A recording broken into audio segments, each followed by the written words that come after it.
300 ширхэг хөл бөмбөгийн талбайтай тэнцвэрт том байгууламжинд алхахтаа бэлнэ. 137 дахь удаагийн дэлхийн хамгийн том импорт экспортын үзэсгэлэн болох Canton Fair 2025 зориулсан тусгай аяллаа хөтөлбөрийг iTrip танилцуулж байна.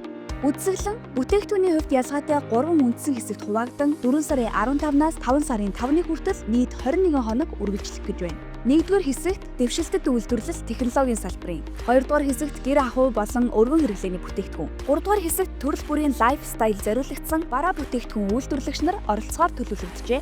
Тэгвэл iTrip-ийн зүгээс эдгээр 3 хэсэг тус бүр зориулсан багц аяллыг танд санал болгож байна. Аялал нь 8 шөнө 9 өдөр болон 4 шөнө 5 өдөр гэсэн сонголттой бөгөөд хөтөлбөрт Canton Fair-с гадна заавал үзэг үзүүрүүд, шопинг хийх өдөр болон чөлөөт өдөр багтсан. Үзүүрүүдээс дөртөл Гуанжу хотын төвөөр урсгах Сувдан голын усан онгоцтой хамгийн романтик тансаг аяллуудын нэг Гуанжу хотыг өөр өнцгөөс харах шөнийн аялал. Мөн дэлхийд 3 дардаг 37 давхар 602 м өндөр Canton Tower цамхгийг үзэн оройгоос нь хотыг толдох боломж. Үүгээрт зогсохгүй алдартай брендийн барааг хямдралтай үнээр худалдан авах боломжтой outlet shopping-оор хэсэг зэрэг эдгээр гайхалтай зүйлс таныг хүлээж байна. Ингээд бизнес эрхлэгч та бүхэнд дэлхийн хамгийн том үзэсгэлэн яармагуудын нэгт оролцож бизнесийн харилцаагаа өргөжүүлэн тэлхээс гадна аялах боломжийг олгох Canton үзэсгэлэнгийн хөтөлбөртэй аяллыг санал болгож байна.